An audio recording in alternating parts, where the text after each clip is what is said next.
Pakistan's Supreme Court is holding hearings to decide Prime Minister Nawaz Sharif's fate, reconsidering allegations of corruption against him and his family.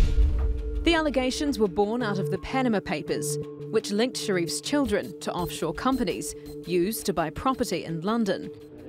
In April, the Supreme Court narrowly ruled there wasn't enough evidence to dismiss Sharif, but ordered further investigation. The result? A potentially damaging report with a font for a smoking gun.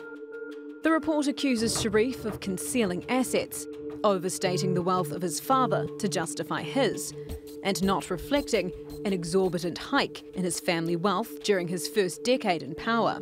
It also accuses Sharif's daughter and political heir apparent, Maryam Sharif, of being the beneficial owner of offshore firms that brought the London flats.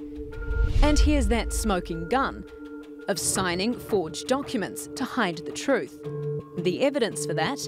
The documents, which were supposedly signed in February 2006, use Calibri font, which wasn't commercially available until 2007. After this JIT report, Nawaz Sharif has lost moral, legal and political justification for being in office. He should immediately resign. Sharif has contested the report's findings, describing them as baseless. He denies any wrongdoing and has rejected calls for him to resign.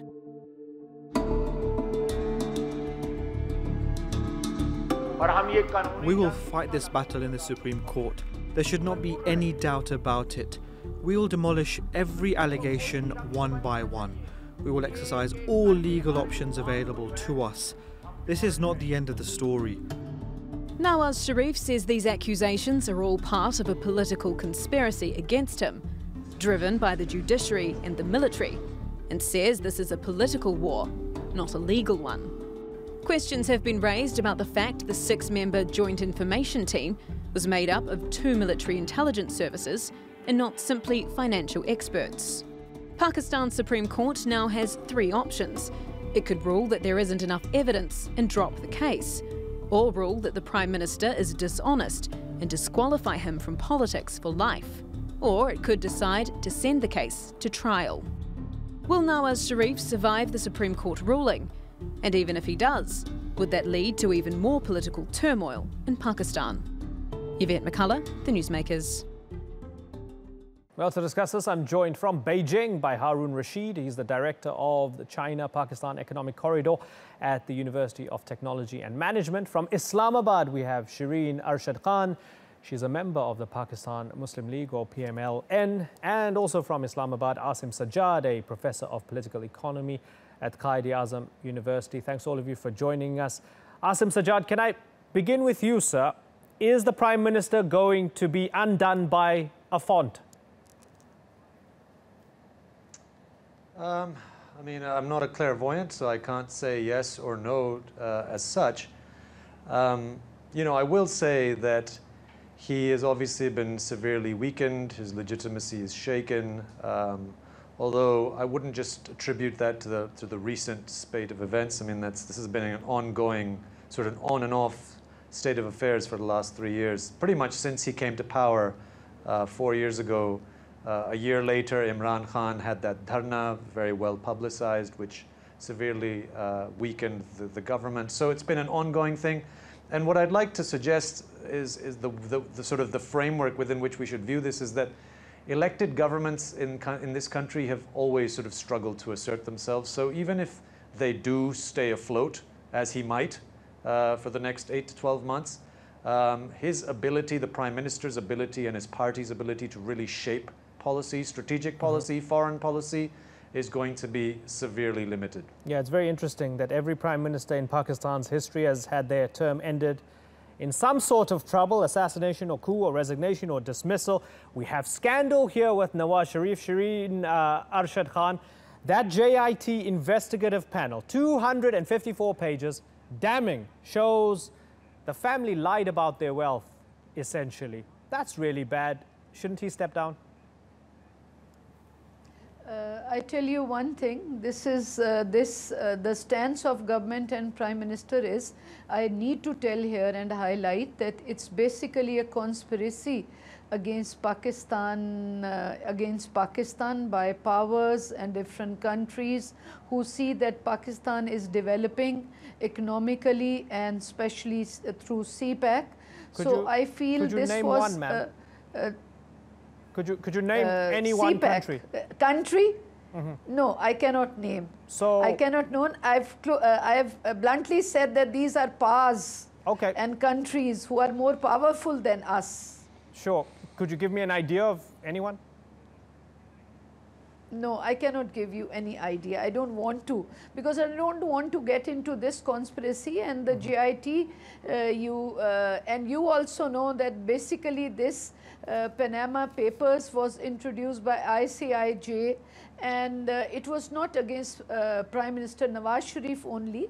Many hundreds of people, prime ministers, business people. Anyway, I don't want to go into this, but the GIT today, the papers you've mentioned, hundreds or thousands, whatever papers GIT has made, I do agree that this was made by a Supreme Court of Pakistan, and which is, I feel, that a very, very honorable, organization, and we need to obey it. But the GIT report, I must say, cannot be judgmental, and you also know this. Even if there are hundreds of pages, yes, the government has to be given chance certainly, to prove. But they're not being judgmental. They're saying basically that the family had lied about certain assets. Yes. That's what they're saying. It's not a judgment. They're stating facts. And in addition to that, they're saying that the proof brought forward to show that the family family didn't own the property, which was purported to be from 2006, was actually written in a font from 2007. I mean, they're stating facts. They're not being judgmental, are they? But they are also saying that mostly the allegations are on his sons, who are not residents of this country. They are residents of UK. And number two, all the Panama and GIT, all the documents, they haven't been able to find out any kickbacks or any irregularities of the Prime Minister while sitting on his position, or any projects, any irregularities in the projects. It's definitely, he is answerable about his personal properties, and he's being asked for the money trials and money trails for those properties. Ma'am, you said you respect the Supreme Court. So the tribunal had recommended to the court that he be put on trial for corruption, right? So if you respect the court, and if you feel that the Prime Minister and his family are innocent, then why not accept the rules of the game and say, all right, let's go to trial and prove our innocence? Why not? As a sentence, you are very true and right. I still say that let the court decision come. We cannot, I don't agree with what is happening these days in the country. A court outside the court is being done by media. So I feel that when the case is in the court, let's wait for the court to decide and make a decision. And I tell you, whatever the decision comes from the court, government and everyone in the country is going to obey, and that's the truth for me. Okay, that's encouraging to hear. Harun Rashid, what do you make of what both Asim Sajjad and Shireen Arshad Khan have said, particularly the defense from the PMLN from Shireen? What do you make of that, Harun? Thank you, Imran, for inviting me, first of all. I think government has some very good grounds to play, but they are unable to play on those grounds. Pakistan is a federal democracy, and there are certain rules and regulations and procedures defined in the Constitution of Islamic Republic of Pakistan, that how to send an elected Prime Minister to home. And the other thing is that I think that it is really very important to note that in Pakistan, a formal accountability process has been started that was not existent in Pakistan previously. And Prime Minister should be appreciated that he presented himself in front of court, and he has also agreed, and he has committed that he will be obeying and he will be going with the decision of Supreme Court of Pakistan, whatsoever it would be. Okay. So now the point is that, as Mrs. Shiri was saying, the point is that there are more than 400 people from Pakistan who have been listed in the Panama Papers. Named. So when are others going to be? Okay. But it does through the same process. But it is an interesting. I mean, So maybe this you is an start at the important top, question. right? Maybe If you want to eradicate, certainly, Harun. But yeah, maybe you start at the top. That's, maybe you start fine, with the most. and that's fine. Maybe you start with the most important person in the country and work your way down. Let's go back to Asim now. Yeah. Asim, is there going to be trouble? Because we see that Imran Khan and the opposition seem to be, I wouldn't say enjoying this, but they seem to be benefiting from the pressure that the Prime Minister is under. And also there's talk that if the Supreme Court doesn't rule in the way that Imran Khan wants the Supreme Court to rule, that the supporters might take to the streets. Is there going to be trouble ahead? Well, like I said at the outset, there were, rumblings a couple of years ago when the PTI, Imran Khan's party, took to the streets. They were actually on the streets, and on the streets of Islamabad essentially paralyzed the capital for a good many months. So it wouldn't be the first time. And mind you, there's a number of things that come to mind as I was listening to your back and forth with the other panelists. I mean, is Nawaz Sharif the most important or powerful person in this country? I don't think so. I think that would be the Chief of Army Staff. Oh, I see. I would say that would be the Chief of Army Staff, A. B, insofar as Shireen is suggesting that, that the government is being subjected to a media trial, it may well be, but the problem with Pakistan's history and mainstream political parties is precisely that they do this to each other. They don't actually enjoy definitive sort of power. They always play second fiddle to the military. And then when they're out of power, they sort of play catch up and, sort of do a deal and then try and displace who's in power. So it's so they're consistently like, beating themselves on the back of their own heads. And we thought this might have come to an end about 10 years ago when Nawaz Sharif and Benazir Bhutto signed the Charter of Democracy while they were both in exile. And while I think it's fair to say that they've made some progress, mainstream parties have matured a little bit. Imran Khan is sort of a spanner in the works because he wasn't a party to that deal in 2006, and he's much more of a recent entrant. But historically, that's precisely the problem.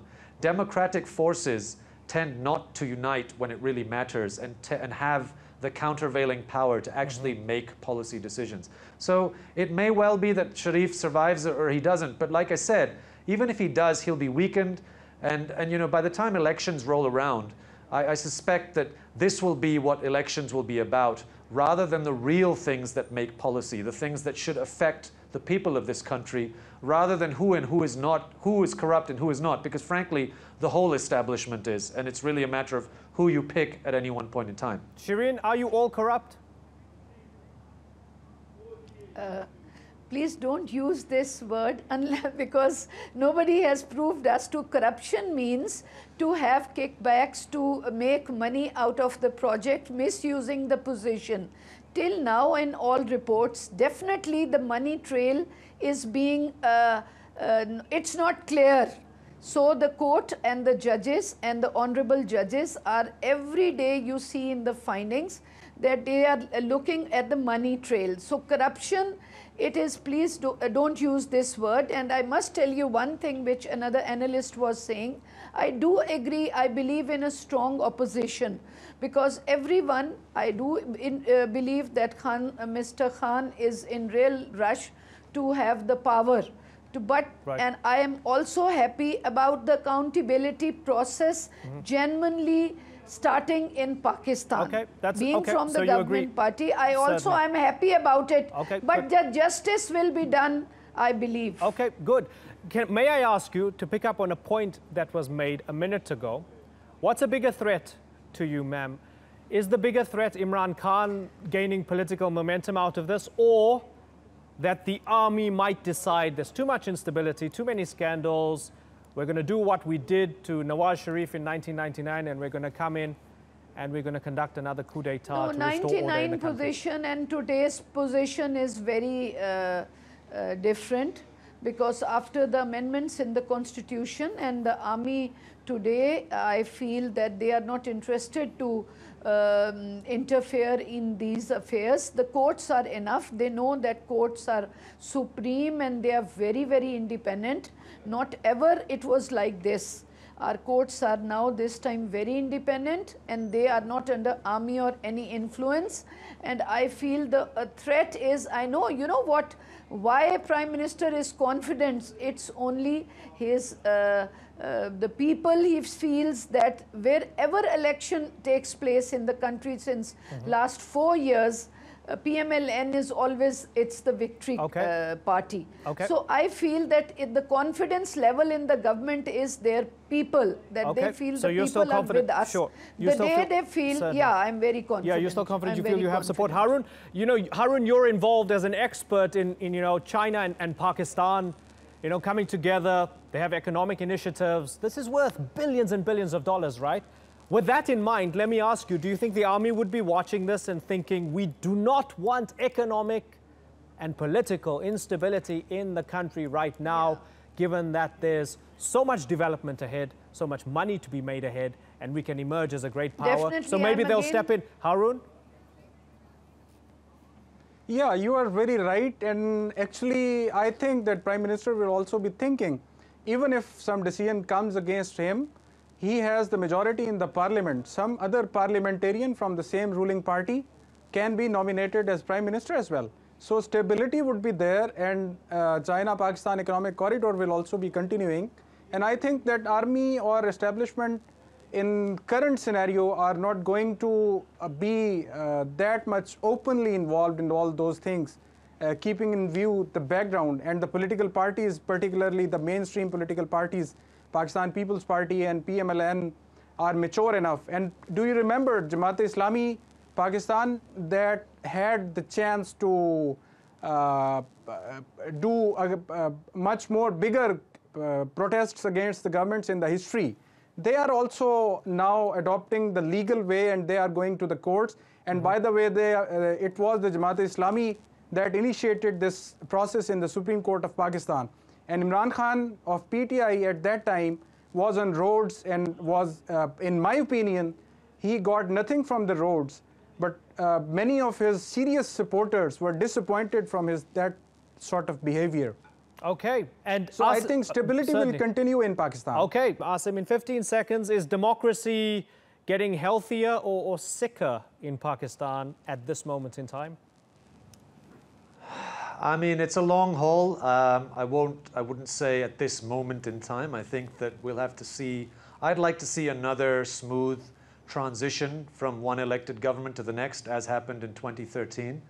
And I think that will then ensure that over a period of time, as we're all agreeing, that the chances of the military, or actually the sort of the decisive role that the military plays, will become less decisive. Okay, I really appreciate all of you joining the program. Shireen Arshad Khan, Asim Sajjad, and Harun Rashid.